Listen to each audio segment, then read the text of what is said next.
Hey everybody, this is Joseph Pasek, and welcome to the Fired Up Network. Welcome to the On the Mat Wrestling Show, and welcome back to famous referee, Hall of Fame referee Jimmy Korderas as we preview Wretlepalooza. Jimmy, are you excited about the way I say it? Got to get you excited. I think that's the idea with this Wretlepalooza. You know, the name, obviously a throwback to the ECW crowd. I mean, I In don't know. Philadelphia, that means. I'm trying to figure out why they brought that particular name back. That's interesting. It's interesting, especially in Indianapolis, and it's the first ESPN premier live event. Also, it's first time Pat McAfee's coming back, and hopefully we have Stephen A. Smith. Hopefully we have some other ESPN personalities, but this show should be a good show. They stacked it up there. Let's. I'm not going to start with the main event first, but let's go to the Usos versus the Vision in this match. Who you like? You know what? I find it interesting. I think the Vision, Bronson Reed and Braun Breaker, need the win here. A lot of people say, well, sometimes you don't need to win. Wins and losses don't matter as much as getting over. They need it here. And we see the little bit of dissension. They planted the seed with Jimmy and Jay. But Yep. I think LA Knight is going to be the deciding factor in this one. LA Knight is the guy. Everybody's saying, well, is Jey Uso going to turn heel? Is Jey Uso going to turn heel? I think Jey Uso is going to turn heel. I think LA Knight is the guy that needs to turn heel. Yeah. All right. So that's you're right. And LA Knight is not scheduled for a match there. So It should be interesting to see what they do there, and that it makes perfect sense there. Okay. So let's get to for the vacant Women's World Championship. And Jimmy, I gotta ask you this. We know Naomi is pregnant, but Io Sky is not, and Stephanie Vancouver is not? Apparently not. I guess they passed because they postponed this match like 4 times already. So I just wanted to make sure that they're not pregnant. And who you got in this one? Because this, for a ladies match, is a barn burner. It's going to be a hell of a match. I don't want to see interference too many times on this show, but I think we're going to get it with Asuka and Kairi Sane, and unintentionally, or maybe intentionally, on Asuka's part, cost Io Sky the championship, and Stephanie Vancouver is your new women's champion. It'll be an interesting choice. She has been getting over to a certain extent with the WWE audience. You know, she has been getting reactions, not as much as I thought she would get when she first came up, because I thought she would be getting more of a reaction. But there's that argument. Does the person help the championship, or does the championship help the person? In this case, I think the championship is going to help Stephanie Vancouver, and hopefully it launches her career. I agree, and it's interesting to see what they do with Stephanie Vancouver. And interesting, it looks like Asuka and Io Sky are going to feud, but where does Rhea Ripley fit in all this? So in the next couple of weeks, it's definitely entertaining and all that. So let's see where they go here. Now, this match has been made 10 years ago, put it this way. A mixed tag match, CM Punk, AJ Lee, Seth Rollins, and Becky Lynch. I'm not even going to tell you who's going to win, because we all know who's going to win. All right? We do? Who takes the pin? Is it Seth or is it Becky Lynch? I think it's going to be CM Punk. Really? You're going with the other ones? Yes. Wow. You got to get this thing rolling. Yes, I understand AJ Lee's return. It's her first match back and all sorts. But I'm still hopeful in my head that my fantasy booking idea of AJ turning on her husband, costing her the match, looking down at him afterwards and saying, the next time you need help against these two, why don't you ask your girlfriend to help you? Because we've seen Punk being very chummy with Rhea and so some other talents as well. Maybe this is all AJ Lee. This is a way to get back at her husband for maybe it's a jealous. I don't know. I will it happen? Probably not. I'm just Yeah, fantasy book. I'm spitballing here yeah, with, yeah, yeah. but I think there's a lot of steam. I know people want that feel good moment, but now that I think of it and I look at the rest of the card, maybe you're right. Maybe the baby faces do need to go over, and then we finally, go to the AJ versus Becky singles, and then CM Punk versus Seth, and those are both could be title matches for the next pay per view or wherever they want to do it. Survivor Series, I don't know. Well, that's first of all, AJ Lee, and she's returning full fledged, right? The Intercontinental title, is that a downgrade? No, it's an upgrade for the title because right now with Becky holding the title, that's made the title more relevant. Yeah, And the IC title and the US title are supposed to be the quote unquote workhorse championships. Those are the ones that should be on television every week. Those are the ones that should be defended more often. And that way you make your world championship on either brand feel more special by not being seen on television.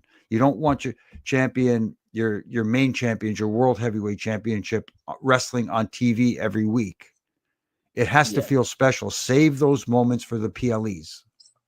So that's yeah. why your IC title and your US championship are your workhorse championships. Let those titles be the main focus of the TV show and have your world champion sprinkled in to set up what comes next for them. All right.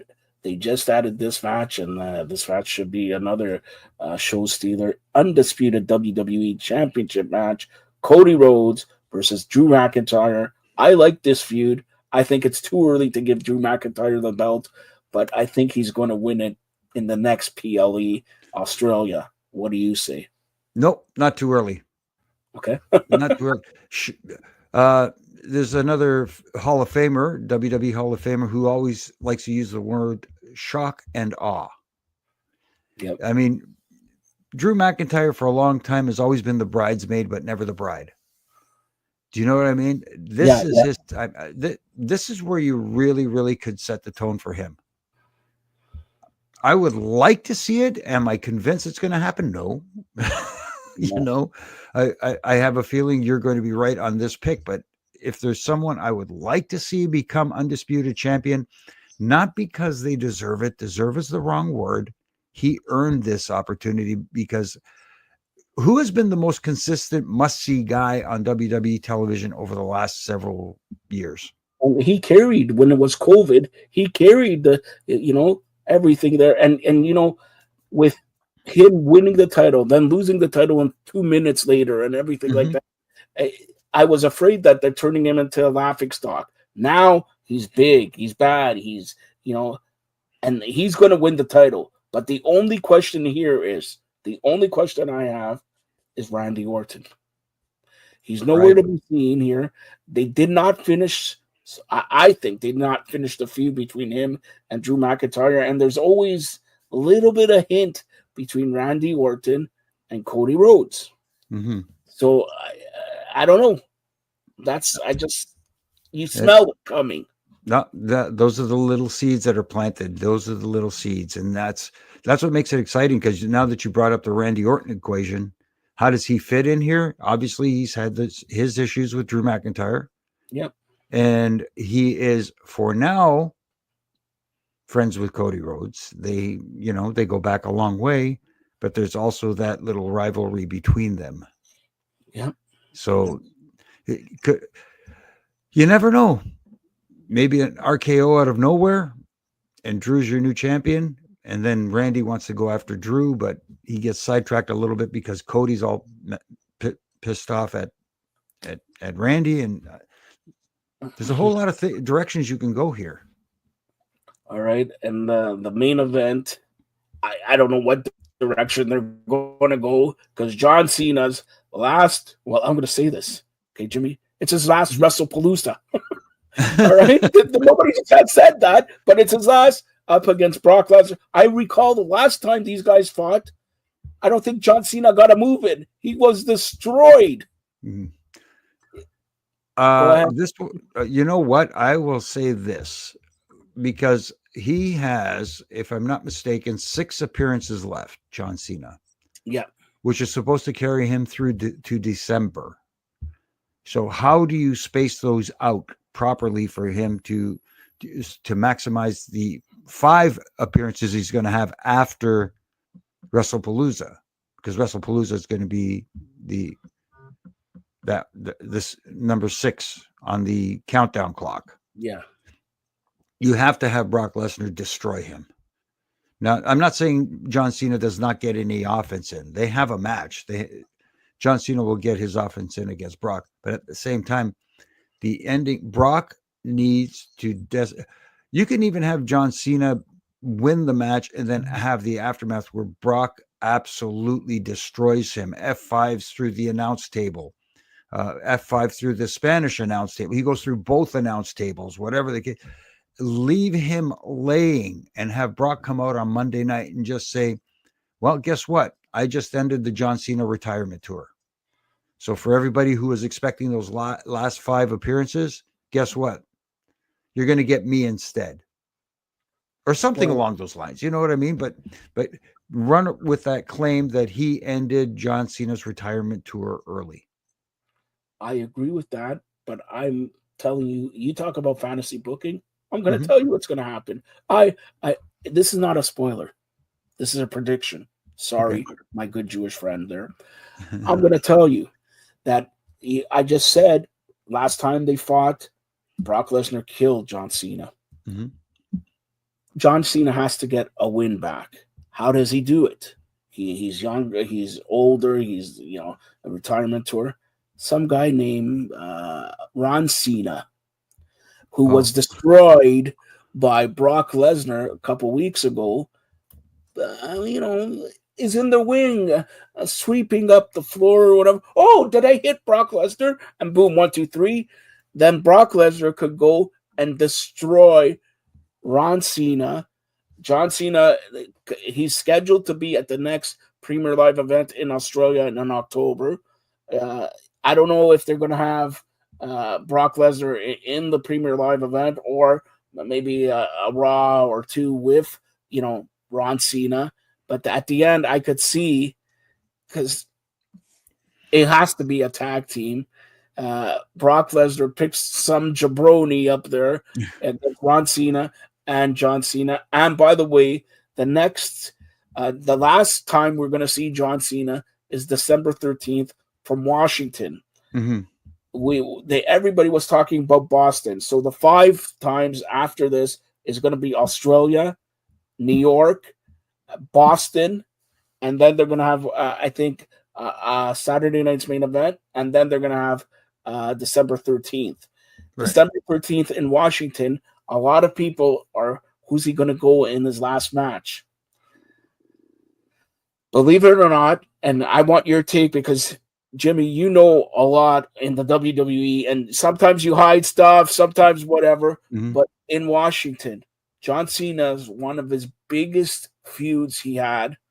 These guys eliminated themselves both at the Royal Rumble in 2005. Washington is Batista's from Washington. Mm-hmm. Batista's making a new movie due out December the 12th. You know what I'm saying without I'm saying it. I didn't even think of that. That's an interesting one. Yes. Wow. I listen, Paul Heyman tells me stuff. Okay, come on. So, okay. Both guys are superheroes. One is in the Marvel universe, the other's in the DC universe. And they're ESPN. And this guy, his movie comes out December 12th. And it's in Washington, his hometown. Right. And Washington is where Mr. Orange is from. Ooh. The capital. What a nice way of Mr. Orange, who still has affiliation with WWE, shaking the hand of John Cena the last time we see him, and John Cena gets the victory over his, I don't know, I'm not going to say biggest rival, because one of the biggest rivals he never had a fight with, it was Edge, and he can't have a fight. He's doing for AJ Styles, so he's not going to face AJ Styles. He's the Edge. He's not going to face Edge and all that, but he hasn't done things like Batista. Maybe I'm going through through it all there, but I'm just saying it's from what I heard. I think it could be Batista. That's an interesting choice. The only thing is now you have to think who goes over in that one and who benefits from going over. Well, That's why I think um, John Cena taking out Brock Lesnar for and is a retribution for taking him out at WrestlePalooza makes perfect sense. Brock is bulletproof. Is not going the loss ain't going to hurt him anyways. And being in Washington, it could be one of those things where there's a ceremony because they have those special awards for civilian awards yep, for because John Cena has done so many Make a Wish. yep. Nobody on the planet has done more Make a Wishes, granted more Make a Wishes than John Cena, and maybe some honor and recognition from the U.S. government for something like that. And like you said, the guy with the orange hair, maybe the guy is it still orange or has it gone white? I mean, like I think it's Who knows? Who knows? But he's you better say something good about him because he's going to tear your haircut because it looks like you have to have a haircut soon. But the other thing, and you talk about who takes the win, who takes Batista. Doesn't matter if he takes the loss. He's there to do one thing. Yes, wrestle, but he's there to promote his movie.